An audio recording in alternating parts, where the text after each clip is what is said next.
everyone, it's Sharonda from Pay or Waste, and today I'm going to be reviewing Blood and Water Season 2, which is currently streaming on the Netflix platform. The series centers around a local teen girl who uncovers her family's secret past while also navigating through life, okay? Drama, messiness, entanglements at a South African high school. That's not what the whole synopsis says, but I felt like I needed to add the dramatics to it. You know what I mean? Just give it a little oomph, you know? So, for those of you who are new to my channel, welcome, hello, so glad you came, I hope you stay. I tell you what I liked about the series, what I didn't like about the series, and is it worth your time or not binging season 2 of Blood and Water on Netflix? Now, before I get into my review, this will be a spoiler-free review. I'll probably do a spoiler breakdown as more people have time to watch the series, but what I want to tell you is if you're watching this video, you're like, Sharonda, sis, what is Blood and Water? Pause. What you doing with your life? 2, go watch season 1 of Blood and Water. Then you're going to want to go right to season 2 of Blood and Water because it's good. And then come back to this video, all right? All right. So, one of the things that I really enjoy about season 2 is the pacing. I know, Sharonda, you always complain about pacing in all of your reviews. Is the pacing ever good?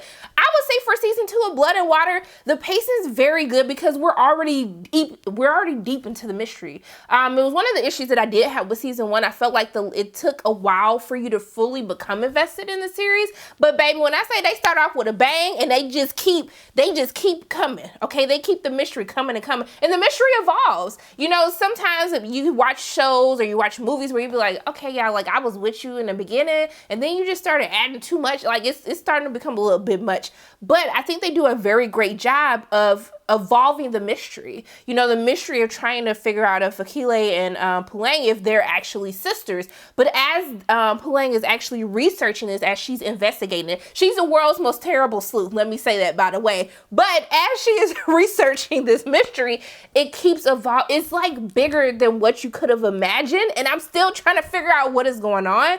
But I would have to say that whether or not they're sisters, that's only the tip of the iceberg, y'all. They do a really great job of delving deeper into the story because they parents so damn messy. These some of the messiest parents I didn't ever seen in my life. I thought my parents was messy. Daddy, if you watch it, don't be snitching on me to mama, okay? But I was just like, y'all really got a lot going on. So much that I still want to see a little bit more of the adults than what we got to see. I feel like we got to see less of them in season 2 than season 1. But I'll get into that and some of the issues that I did have with it. But I was like, this is getting out of hand with the story. I was like, oh my goodness, like what else are y'all hiding? I didn't even know y'all could have this many secrets in one damn season, but here we are. So, also too, you know what? Let's go ahead and talk about it, okay? Because you know another one of my issues in the first season, we was talking about the hair budget for season 1, and I'm happy to report when I started the first episode of the second season, I said, my babies, look at my babies. My baby's so beautiful. Look at their hair. Look at my baby's beautiful hair. Okay, they fresh twists. They fresh braids, okay? I see they stepped them up with a hair budget. All my babies looking good, okay? Makeup on point, hair on point. I really love the South African fashion as we're getting into more events that are happening at the school. I really, really love the fashion that they have in this season. We get to see them a lot more outside of their school attire, but a little bit more dressed up. I really, really loved how they look, and I just want to give them kudos, okay? Because I know y'all was like, why y'all do us like that? You know it was the first season, you was talking about our hair and stuff like that, but I was like, you know what, the hair budget definitely got increased for season 2, and so I just wanted to tell you thank you and that y'all look beautiful, okay? I was watching, I said, dang, I need to go get my hair done now. Her hair so fresh, I gotta go get my braids retouched now, all right? But I will say I have some favorite characters this season. Let's talk about, you know, Pulang, she's still selfish. I don't think she could ever be a favorite character of mine until she stops disrespecting Wade the way that she disrespects him. And I really do. I still like Wade this season. I mean, he's just a lovable character. Some of the comedy that he does in the series, you know, from season 1 and also to season 2, just the quirkiness that he has about him, I really, really, really enjoy. Like, I really enjoy Wade. But also too, and Dylan Winvigel is the actor who plays him. But also too, you know, y'all know I gotta talk about KB. KB, oh, that baby fine. He over 21, so I can say that on the video now. He fine. Y'all know he fine. Them lips, the skin. The way, oh, baby. Let me take a moment. Whew, okay. Whew, okay. I still like KB, and one of the things that I do want to point out with KB's character is I actually like the interactions between him and his dad. I really love watching father-son relationships and just seeing, even though his daddy is trash, okay? He trash. Y'all know that. He trash. Gonna be trash forever. But I will say I do love the conversations that they have. He gives his son some tough love this season, but I just love seeing those interactions with a father and a son, not only showcasing that fathers play a strong presence and bring a strong presence and play a strong role in their sons' lives, but also too that they can just have that camaraderie, that KB feels open talking to him about his love life, whereas he's trying to pursue his music career. What does he want to do with his life? I really like seeing those moments between them and his little daddy, his little raggedy daddy trying to be hip and stuff. I like that. I think his name is Sabang Malaba. Baby, if I mess up y'all name, please don't charge it to my heart, just charge it to my mind and my mouth. But also too, I still like Wendy. I will say Wendy's not as petty. It felt like Wendy is like, she really reflected on her pettiness of season 1, and she wanted to just delve a little bit deeper into herself. She said, you know what, y'all, I'm not trying to be this petty of a person. You a good-headed person though, Wendy.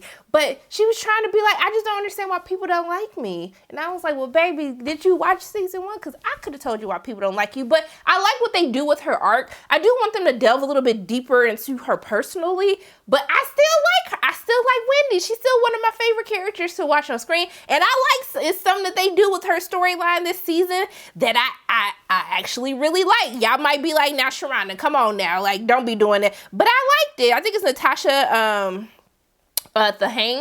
Natasha Thehane who plays Wendy. I really liked her. They also gave Chris and Reese more stuff to do. They delved a little bit deeper into their backgrounds. I like what we got to see from Chris, like what we got to figure out, like why is Chris just so damaged. He just going through a tough time. I just like, baby, come here, let me give you a hug, honey. But Reese, they go a little bit deeper into Reese. She's still out of control, and she makes a lot of dumb decisions. Actually, they all make dumb. Chris make dumb decisions because Chris got money. He know he not gonna get in trouble. But Reese be making just dumb decisions, and I'd be like, baby, you can't be this dumb. You go to this expensive school. You smart. You know how people book smart, but they ain't got no common sense. That's Reese. That's Reese. I'm sorry. I didn't mean to go in like that, but it's just the truth. It's the truth. But I will have to say, for the time that we do get with the adults this season, I was just like, I need everybody to be in therapy. I need Ayana to come fix everybody's life. The adults are super messy. It's entanglements happening with the adults.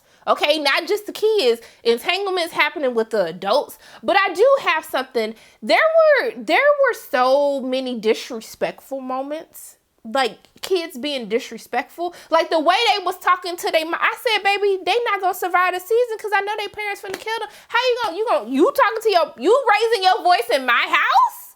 You raising your voice in my house? These kids talk so disrespectful to their parents that I got scared. Like, I fear for my life because I know if I would have talked to my mother or my father the way that they was talking to their mama and daddies, baby, when I say slap the taste out your mouth, they would have got a couple slap the taste out of your mouth, the little backhands. My mom didn't backhand me for a couple of years because I had braces, and she said she didn't want to mess up her money, but that's when you get a pop to the back of the head. But I was just like, a couple of y'all could have benefited from some type of beatings. Like, a couple of y'all needed to be slapped a couple of times. Just a couple good. Actually, I think somebody did get slapped. I was like, finally, it took, they've been talking reckless. Why did it take this long? There are some new additions into the story, some new characters just to evolve the messiness that are happening. But I don't want to talk too much about it because I want y'all to just enjoy it for yourselves. I did enjoy our two leads, Alma and Kosi, who play Palang and Fakili. I still enjoyed them as well. I love Fakili's arc, just her really dealing with the ramifications of everything that has happened in the first season, and really how she's trying to reconcile with that. But also too, they still catty. They still be going at each other. I was just like, now y'all know y'all might be sisters and y'all sitting up here going at each other like this.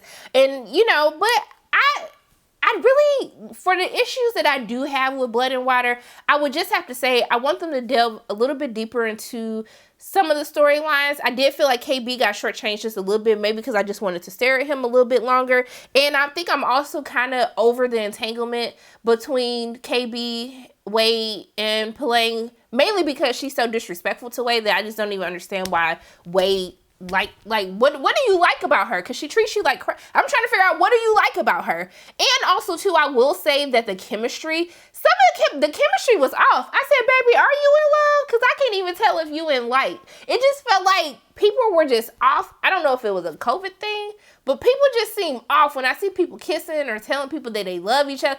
I was just like, but baby, I don't feel it. I don't feel it. You can't be in love. I don't even know if you in like, because I'm just not necessarily feeling it. And it's not like the pairings of the love interests were crazy. It was just, it wasn't doing it for me. I think outside of that, I love this season. It was just so good. This season that had no business being this dang on good, to the point where I'm just like, where's season 3? I need season 3 right now. Like, are y'all shooting it right now? Because you know we finna ask for it. So go ahead and give us season 3. But overall, I was pleasantly delighted, okay? Got my entire life. Now, the acting still could use a little bit of help. Let me just make sure I keep it real. The acting could still use a little bit of help because, and I don't know if just because, you know, that's maybe with the South African dramas, that's just how it is. You know, because everybody got their own styles in different regions on what the acting looks like. But I was just like, I need y'all to tighten that up just a little bit, because there was a couple moments I was laughing. I was like, this feels very telenovela. But I'm okay with that because I just like messiness and people being extra dramatic. But I was just like, just tighten it up just a little bit. They did a little bit better than the first season, but overall, I had a really great time with Blood and Water. I would definitely tell you that it's worth your time watching. I'm gonna stop rambling now, and I'm gonna say one more time, KB, fine. God must have spent a little more time. I can do that because he's over 21, so it's not weird. Don't act like y'all weren't thinking the same thing anyway. But those are my thoughts on the season. Blood and Water season 2. As always, my name is Sharona from Pay or Wait. And if you like what you saw today, make sure you hit the like button, hit subscribe, share this video with your friends. Okay? And make sure you hit that notification bell. And I love you guys 3000. And until I see you again,